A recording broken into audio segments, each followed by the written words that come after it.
All right. Hi, everyone. Good afternoon or buenas noches, depending on where you are.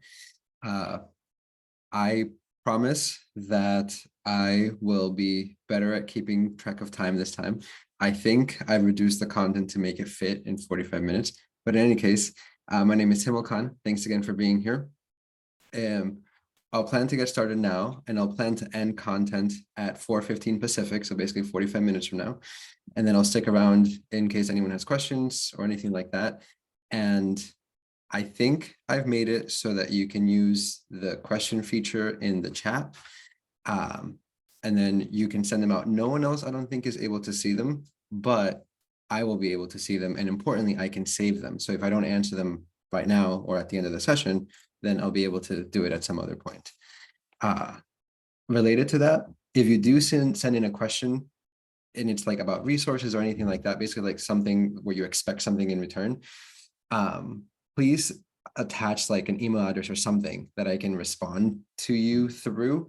Otherwise, if I might not be able to match the name to like an email address that was registered. I don't know if that quite made sense, but let me know if there's any clarifying questions on that. Basically, if you ask a question and you want a response, I promise to respond to you. It just might not be today. So send me an email address that I can send a response to. Okay. With that out of the way, I think that that's what I would want to say logistically speaking. Esto no ha cambiado de la última vez. Los pilares son los pilares. Creo que lo que me gustaría añadir es con respecto a este punto que vemos aquí abajo. Cuando yo digo investigaciones, yo estoy hablando de investigaciones que son either quantitative or qualitative. In other words, I want us to be thinking and talking about empirical investigations, empirical studies. No necesariamente artículos sobre una teoría o otra teoría, no porque la teoría no es importante, sino porque la teoría es importante solamente hasta el punto que nos ayuda a enseñar y aprender, right? And so my proposition here is that depending on the circles that we're very familiar with, we might have a lot of theoretical kind of like support for why we want to do what we want to do. But I think it's really important to follow that up with empirical studies that now look at, well, we think this is how children learn. Let's actually look at the outcomes that we get when we do this versus that, right? So when I say empirical, I don't just mean like numbers, that's quantitative. I also mean qualitative studies, like let's look at how the kinds of responses that students are giving us, or the kinds of thinking that teachers are doing when they do this versus when they do that. And so this is my way of saying that by and large, pretty much all the studies that you will see referenced today and or the ones that you saw referenced from part one are pretty much empirical studies. So when I think engaging in these conversations about instruction and what makes more sense, what makes less sense, I think it is important to have that empirical lens, not just the theoretical lens that I think maybe some of us are very, very familiar with or even very comfortable with. But yeah, I think that is one thing that I wanted to kind of clean up from last time, because there's lots of kinds of research. And in this case, I really am talking about empirical research. Pero aparte de eso, creo que nada de esto ha cambiado. Así que continuamos. Just like last time, there's 3 different parts to the session. Me parece que es importante empezar con una descripción de lo que normalmente se llama la transparencia ortográfica, porque para una persona lo que es transparente no es necesariamente lo que es transparente para otra persona.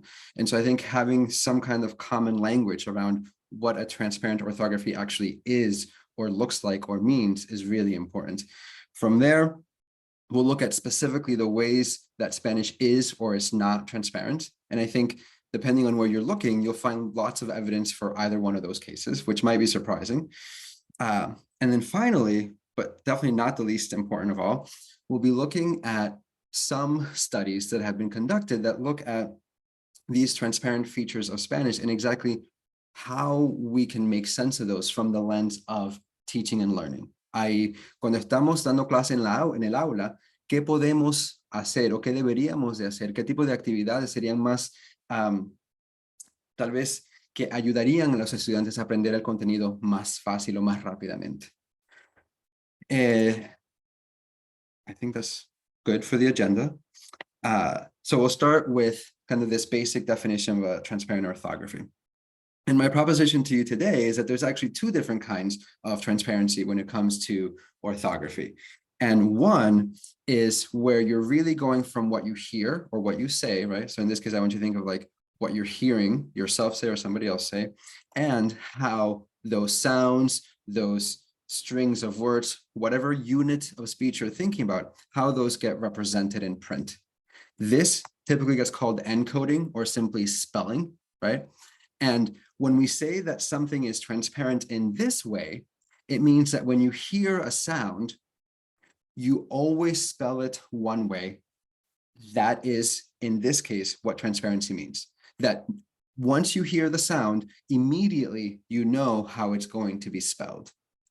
It's a one-to-one kind of correspondence that starts with the phoneme in an alphabetic language and goes to the grapheme, right? Now, the grapheme could be more than one letter, but what makes it transparent, so to speak, is that there is no ambiguity. When you hear that phoneme, you're always going to spell it this one way. And in this case, an example from Spanish would be something like el sonido A, la vocal. Cuando tú oyes el sonido A, sea en aguacate, en basura, en cualquier otra palabra que tenga ese sonido A, tú sabes que siempre se va a escribir con la letra A. Eso nunca va a cambiar. That is a really good example of a consistent one-to-one correspondence going from the phoneme, what you hear, to the grapheme.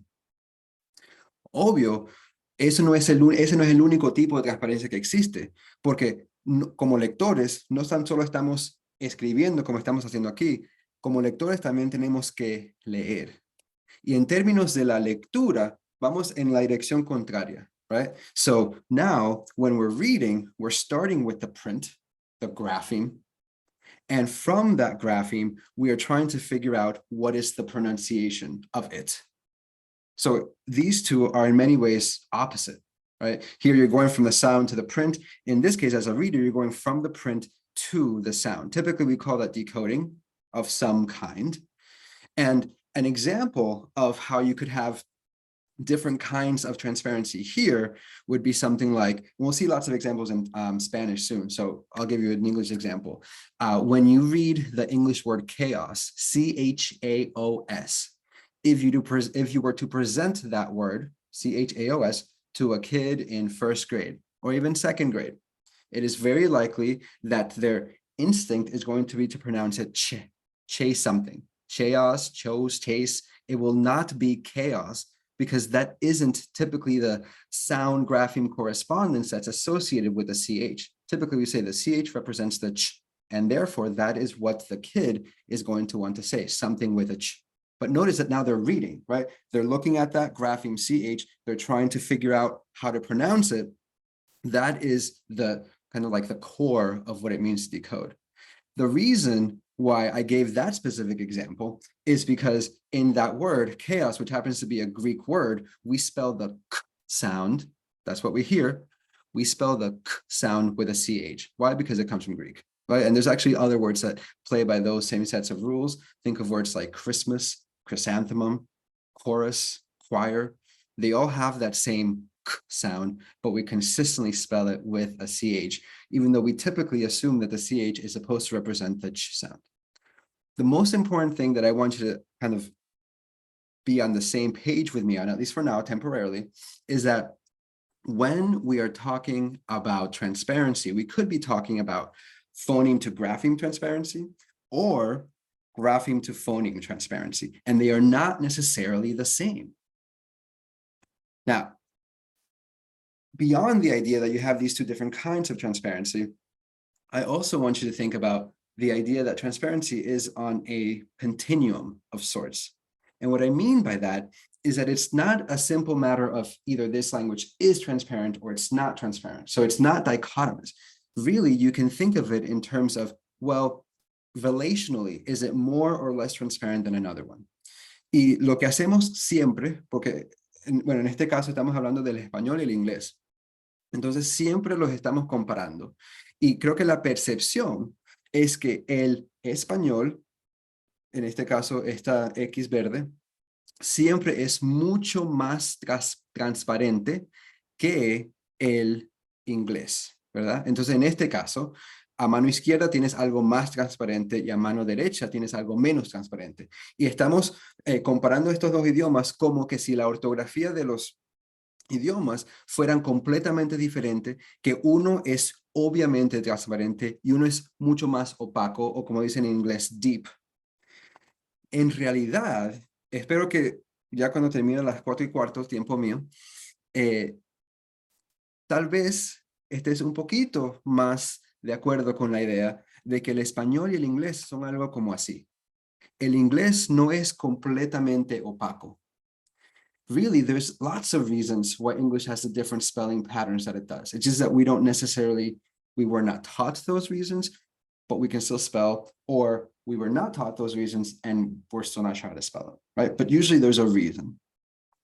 Y el español no es tan transparente como le queremos insinuar que es. El español tiene su propia complejidad. And my fear is that we continue to undermine the complexity that Spanish has because we're constantly juxtaposing it to English.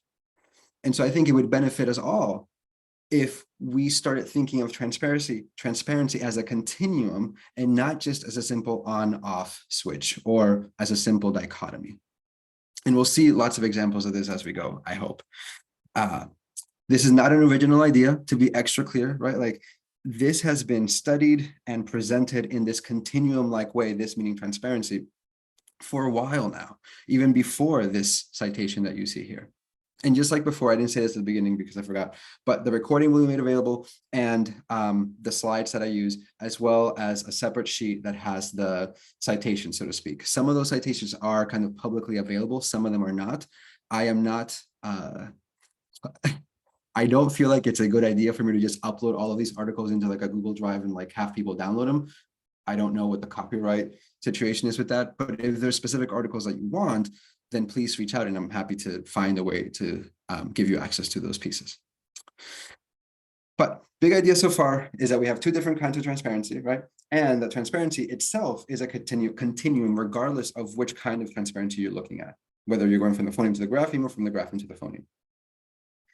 Now, we can now move on to what I think is the bulk of the session in terms of, well, how is Spanish transparent or not?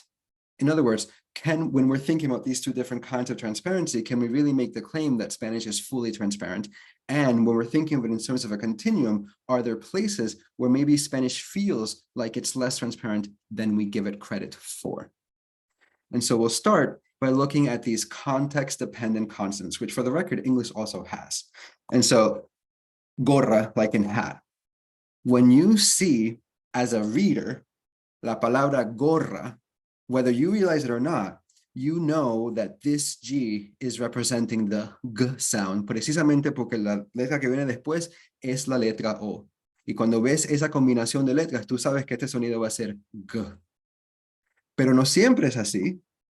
Si tienes esa misma letra y le sigue la E o la I, en este caso la E, tú sabes que esta pronunciación va a ser un poco distinta. Ya no va a ser G de gorra, va a ser, así lo digo yo, tal vez tú le dices igual, de gente. Estamos usando precisamente el mismo grafema, pero lo que estamos cambiando es el grafema que le sigue. Y esa situación, ¿verdad? That context is what's changing, what's helping us realize that now this grapheme is representing a different sound. So when you see the term context-dependent consonant, I want you to think of the context as being the letters that follow it. We have exactly the same thing in English. Obviously, it doesn't lead to the same sound, but it does change this sound from this to something else. But it doesn't end there. If you're trying to say like guerra, as in war, right, now you have this U. This, whether we call it this or not, is a really good example of a digraph, where you have two letters representing one sound, G. But the reason why the U is there is very strategic, right? When you have an I after la G, tú sabes que va a ser H. Pero cuando tienes una U entre la G y la E, sabes que ahora va a ser este mismo sonido, G. So the U is telling you that you're now going back to this other sound correspondence.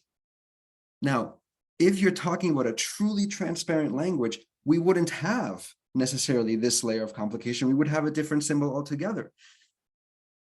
And so what I'm kind of trying to highlight here is that there are nuances to the transparency that we have in Spanish. But because we're talking about context that is determining the pronunciation of the grapheme, then we're basically playing by a set of rules. And as long as you know those rules, then you're able to play. There's one more. Fíjate que aquí tenemos la U. Aquí tenemos la U con una diéresis. Esos dos puntitos encima de la U. En este caso, esa diéresis nos está diciendo que la U se pronuncia. Y no es tan solo que la U se pronuncia, sino que esta letra, la G, va a tener el mismo sonido que esta que tenía aquí. No esta, sino esta. Fíjate que estamos usando diferentes métodos en la ortografía en español para maximizar el poder ver una palabra y saber inmediatamente cómo se lee. Es decir, que la ortografía en español ha sido diseñada para minimizar la confusión. Because they're saying, look, you see an E after the G, that's G, or that is, lo dice en inglés. Después, ves una E o una U entre la E y la G, esa va a ser una G. Pero ves esos dos puntitos, ahora va a ser una GU. O sea, te está diciendo precisamente cómo tienes tú que pronunciar la palabra, no tienes que adivinar, no tienes que memorizarte la palabra, tienes que entender esas reglas. But they are rules that you need to know and understand. Now, you might be able to derive those rules yourself, sure, right? That's a separate question altogether, but these are rule bound. These are entirely predictable once you know what the rules are. There's an interesting study, and I actually posted this on Facebook on the DLI reading group. What is it, Facebook group, I guess? A few days ago, knowing that I would talk about it today. I can't pronounce this lady's last name, Goy Korkste, but I do know her first name is Edurne. And in this case, she was looking at kids in 1st and 2nd grade in Spain, and she was basically having them read words, like real words. And some of those real words had these complex correspondences, meaning like it was either this g or this, etc. And some of them were like regular correspondences, like the ones that were not complex, like or right? Or t even.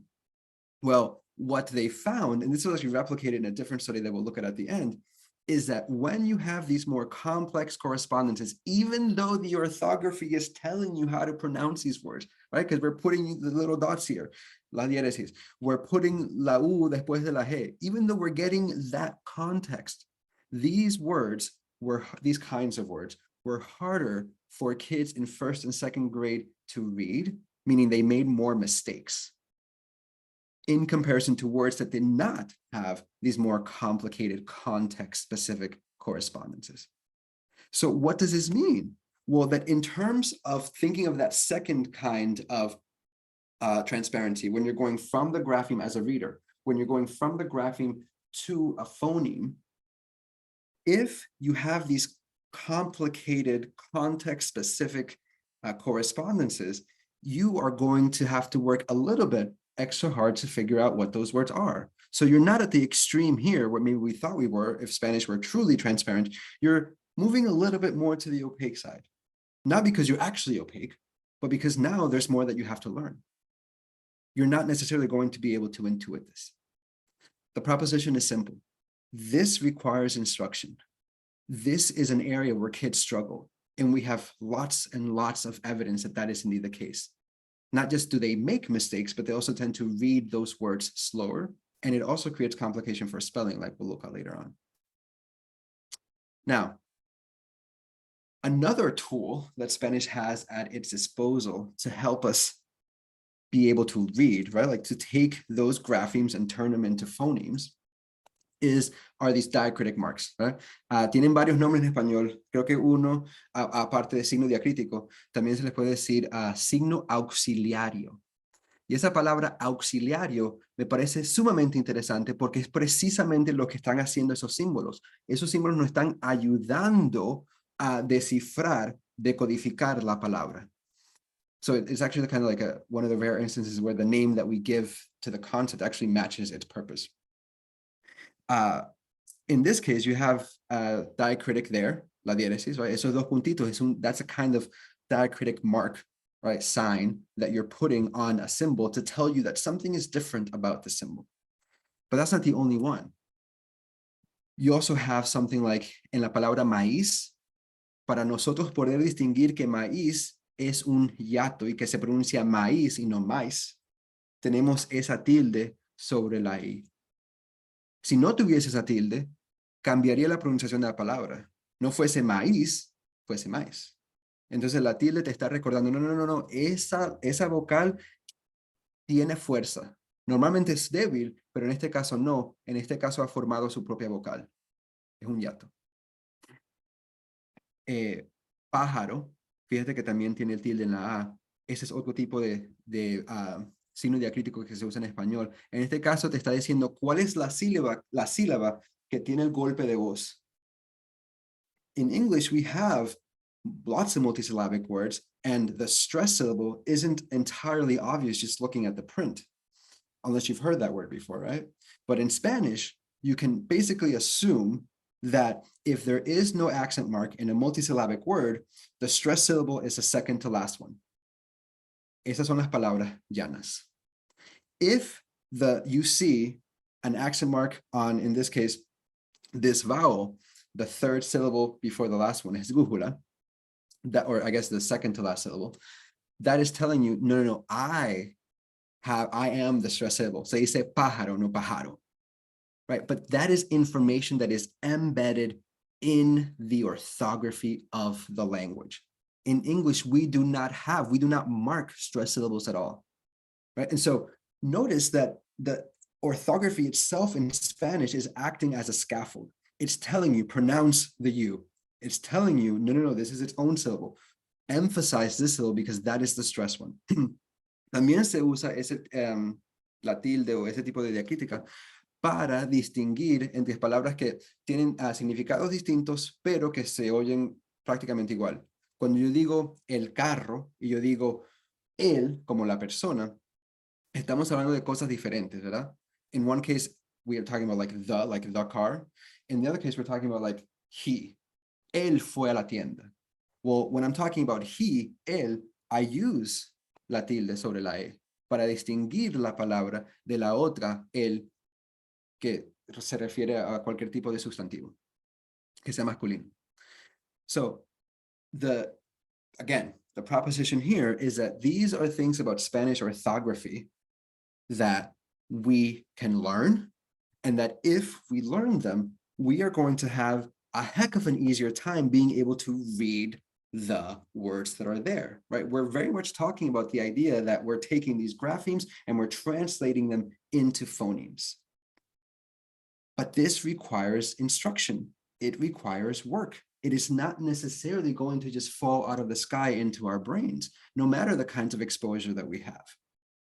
So again, the idea here is that these are things that move, so to speak, the Spanish orthographic system into something that is ever slightly more complex than just, oh, it's transparent. And what I want to have you think about going forward is that when we are saying that something is transparent or not, or when somebody else is saying that something is transparent or not, we really not want to be specific. Well, transparent in what way? And because we're making the claim, or somebody is making the claim that it's transparent, then what?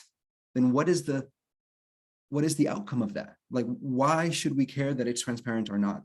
Because usually, from what I have seen, and this is kind of like a global statement, right? When we talk about Spanish being transparent, it is A, in relation to English, which tells us nothing about Spanish itself. And B, sometimes it is used as an excuse to say, oh, well, Spanish is so transparent, like we don't need to teach that. Claro que sí. Si no se enseña, ¿cómo se aprende? Now, those are examples where we see when we're going from the grapheme, right? This is meant to be a person reading. From the grapheme to the phoneme, we have a lot of scaffold. Esos andamios, that's really what these are, nos ayudan a leer la palabra. But there are inconsistent correspondences.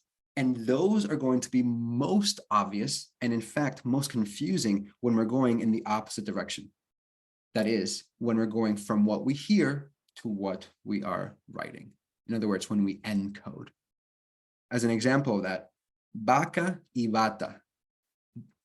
Very few people in Latin America, it's different in the US, right? Because in the US, we're more likely to say vaca, but in Latin America, we're far less likely to say vaca. El v, ese sonido no existe supuestamente en español. Estos dos sonidos son exactamente igual. B. Lo cierto es que cuando se va a escribir y tú oyes el b, no es obvio si se escribe con la B de vaca o la B de vaca o la B de burro, así le digo yo. Tal vez tú dices B alta, B chica, como tú le quieras decir. Los sonidos son idénticos. Así que si tú vas a escribir, a menos que tú sepas la palabra, no se sabe si se escribe así o se escribe de otra forma. Igualito con la S, como salado, salty y zapato. Ahora, estamos hablando de Latinoamérica, ¿no? Si te vas a España, ya tienes otra cosa, tienes otro andamio, porque allá probablemente la van a pronunciar de otra forma. Entonces se puede distinguir este sonido más fácilmente, o esta letra más fácilmente de esta, porque la pronunciación no va a ser exactamente igual. No necesariamente, ¿verdad? Pero en Latinoamérica lo más probable es que sí. Entonces tú oyes, acuérdate, ahora no estás leyendo, estás escribiendo, estás deletreando. Y tú quieres escribir la palabra salado o lo que tú quieras, pero que tenga la S. No es obvio si se escribe con S o si se escribe con Z, a menos que ya tú sepas la palabra. Y si tú sabes la palabra, no vas a estar pensando, vas a estar escribiendo. Seguimos. Igual con la S, ¿verdad? Y igualito aquí.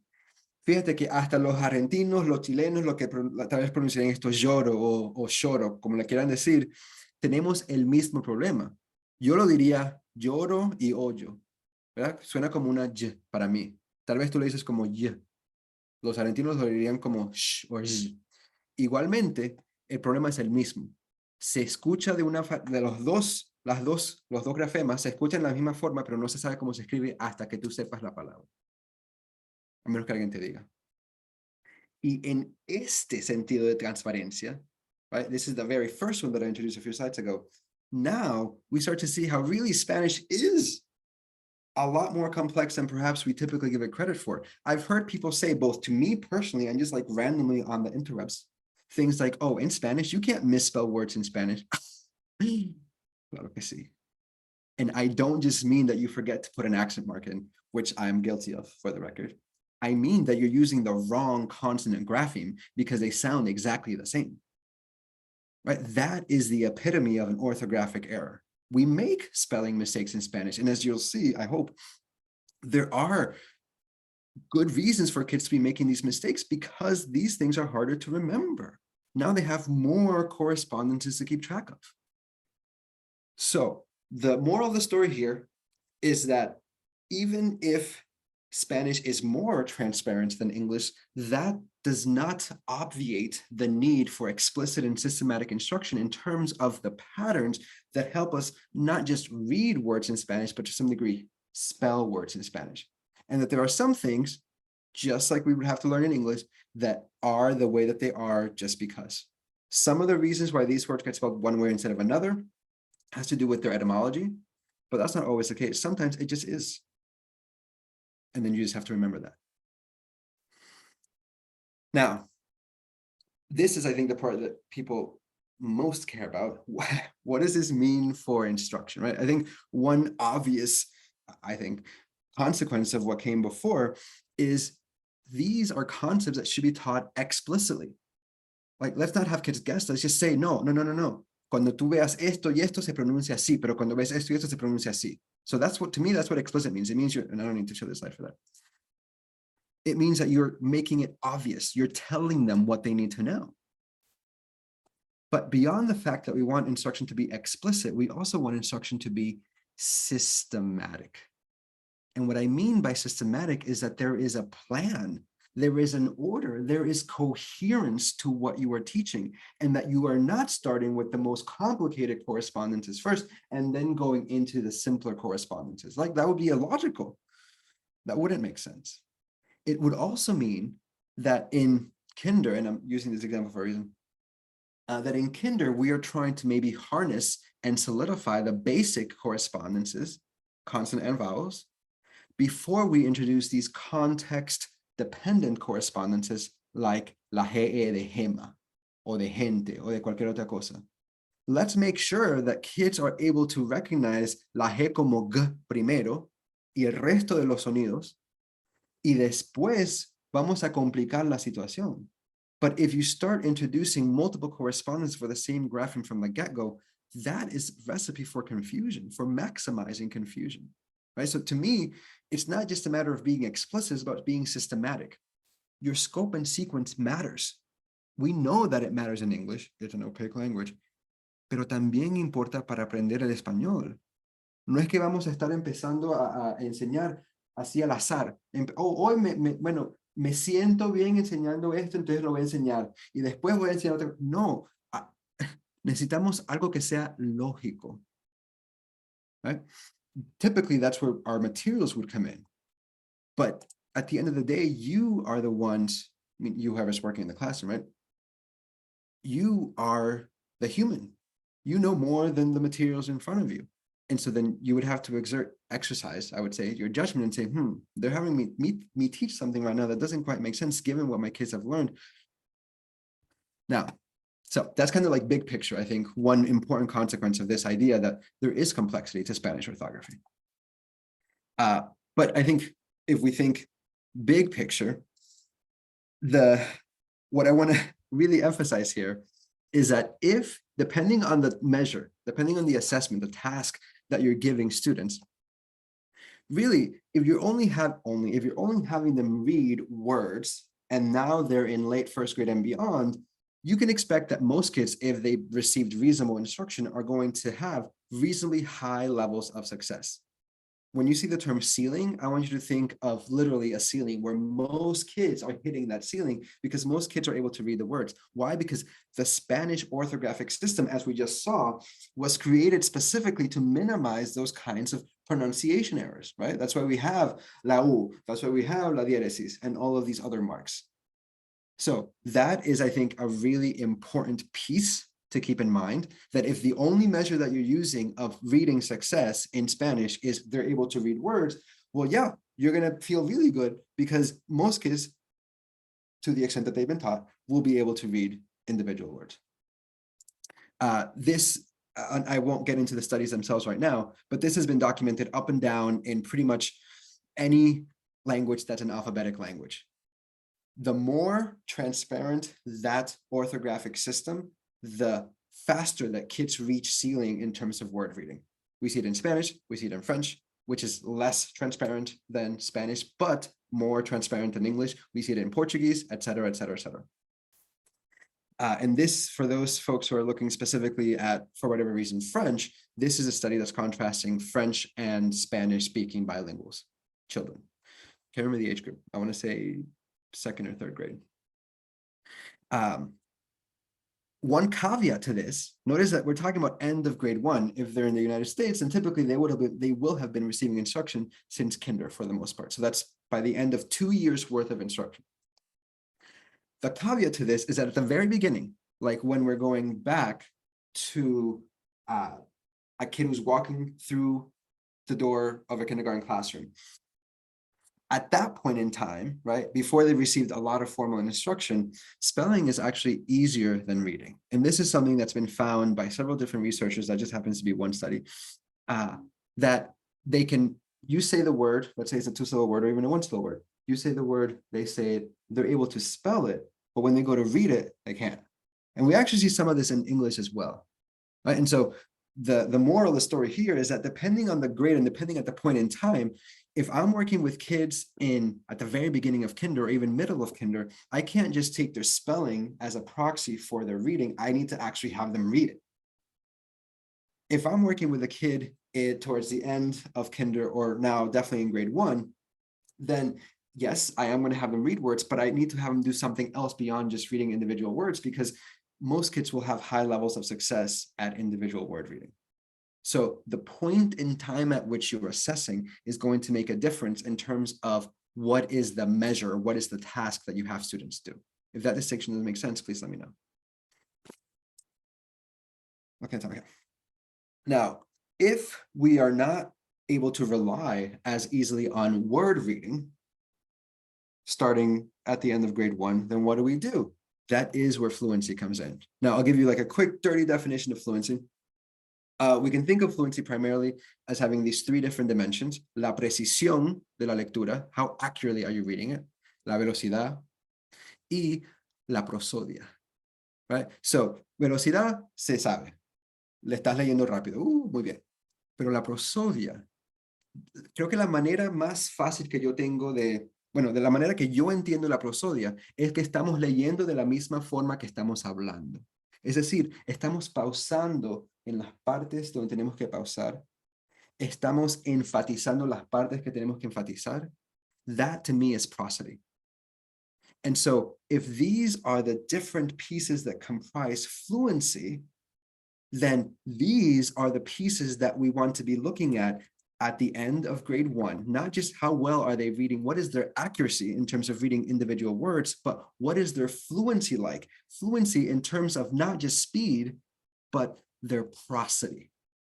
And so the bottom line here is that speed is a very easy way to distinguish readers who are better readers from worse readers, if I'm going to be like kind of blunt like that, right? Speed, that predictor is surprisingly robust. But speed by itself does not, a kid who does not have speed, right? Like a disfluent child, just because you know that a kid is disfluent doesn't mean you know what to do next. And that is where you need to collect additional information.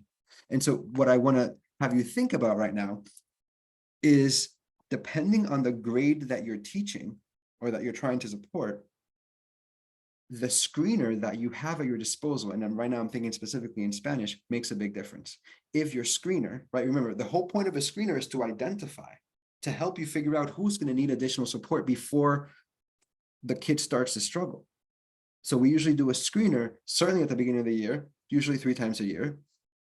But the screener is given to everyone because it's that sifter, right? Like you're trying to figure out who are the kids who are likely to struggle. Well, if your beginning of year screener in grade 1 is word reading, then you're likely going to miss some kids because word reading accuracy is usually going to be achieved much faster and much more easily than fluency, than speed in this case. But if you are using an oral reading fluency measure in 2nd grade, now you have a much more robust measure of kids who are likely to be struggling or not. Now, notice that when you administer an oral reading fluency probe in 2nd grade, you might find that kids are part of the reason why they're disfluent is because they don't know some letter sound correspondences. That's useful information, right? But the main job of a screener isn't to give you that information. The main job is to say, oh, this kid needs something. We just need to figure out what that something is, which is usually why we follow up with a diagnostic of some kind. So let's be really intentional about the screener that we're using. This topic came up last time as well when we were talking about at the beginning of kinder, right? Like kids who have great syllabic awareness at the beginning of kinder, that has no bearing on what they can and can't do in terms of, that is not going to help you identify the kids who are going to struggle with the phoneme. This is in Spanish, not just in English. So yes, speed is important, but speed is just that thing that it's kind of like that thermometer, right? It tells you, oh, the kid has a fever, but it doesn't tell you why or how to fix it. So I just want to emphasize this because I know someone's going to come back and say, when you're looking at speed, you're presupposing that they're accurate. There is no such thing as, oh, he's a fast reader, but he's very inaccurate. No, like that doesn't make sense. That's just a kid who's blurting out words. So speed is something that we look at under the precept of accuracy. It assumes that accuracy is already in place. Okay, if it doesn't make sense, let me know. So where does that leave us? Prosody. And really quickly, I want to show you, I want to talk about this study. This was done in Spain, not that long ago, actually. They looked at 2nd and 4th graders, and they put them into 3 different groups. The control group that just basically got business as usual, right? Like whatever the regular instruction was, that's what those kids got. Then they had one group that was specifically for automaticity, right? They were trying to get faster at reading the words. And then they had a group specifically que estaba trabajando la prosodia. So what before I tell you what they found, this is how they describe the work that was done with prosody. I'll give you a moment to read. This is in English.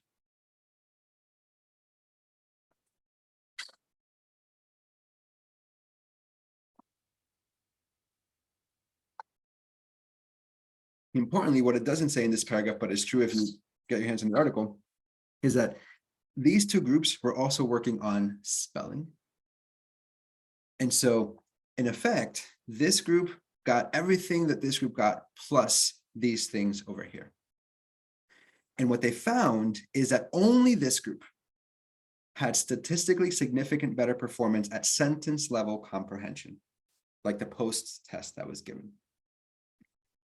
So one of the things to consider, which is true in English, but it is definitely true in Spanish, is that we cannot just, what's the expression, rest on our laurels and assume that because a kid has accurate word reading, that they're good to go. No, that's like the bare minimum. We expect to have accurate word reading in Spanish, precisely because of the orthographic features that we talked about. That's not some great accomplishment. What really distinguishes readers in Spanish is their prosody, their fluency overall. And prosody is something that you can actively teach, as was shown here. And that teaching prosody explicitly, systematically, intentionally improves outcomes. And the outcome here being comprehension at the sentence level in this case. So we cannot just say, well, I'm not going to say that because I think I said it already.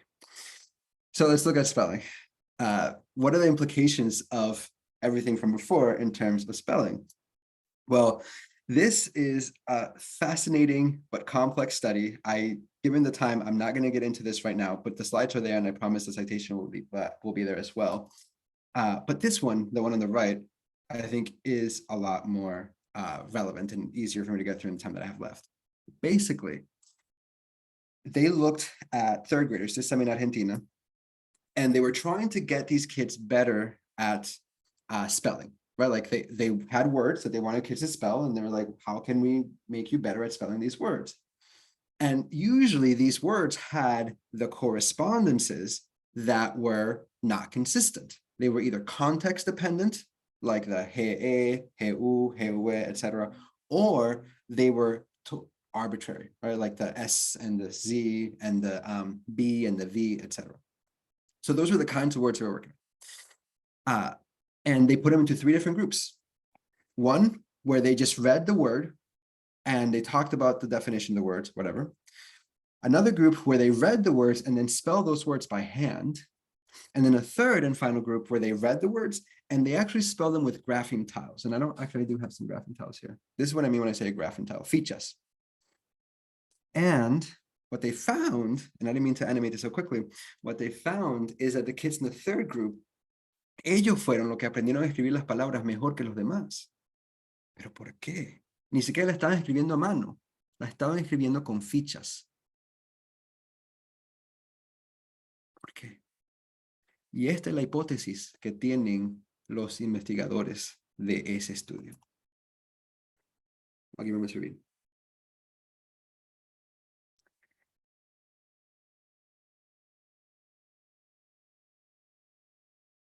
I recognize it in Spanish.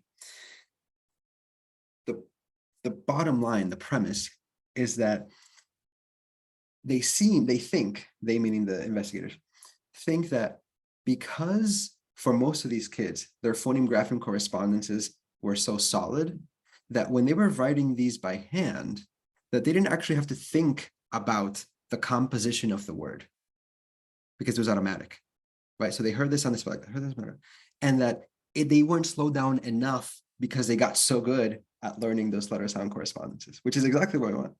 And that only when they were slowed down, again, this hypothesis, that only when they were slowed down and they couldn't actually write them by hand, they had to like go through a bunch of different of these features and find the ones that they needed to spell the word, that their attention was now directed at the sequences of letters that were used to spell the word. And as a result, they were then able to spell those words better in the post test that they took. But isn't that fascinating? I think historically we've assumed that if you read the word, if you spell the word by hand, that's enough for you to learn it. And actually, I mean, for spelling, right? But actually that might not be true depending on other factors, depending on other circumstances. There is complexity here. Right, so please, I don't want you to go off thinking, oh, now he wants me to like not have him like spell words by hand and we're just using like these features, these phone graphing tiles. No, that's not what I'm saying. I'm saying whatever task, if we want kids to remember the spellings of words, let's make sure they're paying attention to the composition of those words, that they're slowing down enough to actually pay attention to it. That's the point here. So to summarize, no, transparency is not all or nothing. It is not dichotomous. If there's one thing you remember, let it be that. Let's challenge each other when we make the claim that something, a language or whatever is transparent, because chances are it's not nearly as transparent as we want it to be. Secondly, that even if something is fully transparent in our eyes, does not mean that it does not require explicit and systematic instruction. There are things that have to be taught. There are rules, there are patterns, whatever you want to call them, that if we don't learn, we're going to have a really hard time reading and spelling. And this is Spanish, now imagine English. And that to the extent that we're trying to identify students who might need additional support, we need to be really, really intentional about the kind of measures that we're using. We cannot be relying only on word reading accuracy. Think of it this way, word reading accuracy is your lowest threshold of success. If the best that we can say is that our kids are reading words accurately by the end of first grade and we haven't looked at fluency, we cannot. That is worthy of celebration, yes, and also there's a lot of work that has to be done. Which means that if our kids are not reading accurately by the end of first grade or kinder, depending on the kind of curriculum and reading materials that we have, I mean, that's a flag. That's a flag, specifically in Spanish. With that, thank you so much for your time. I'm barely over. This QR code is going to take you to the page on the website that will eventually be housing the video and the handout, and I forgot the slides. But in any case, thank you so very much for your time. I will let you go if you want. If you have questions, and I know a few questions came in already, then I'll stick around and answer those for a little bit. And yeah, I think that is what I will say. Thanks again. You all take care.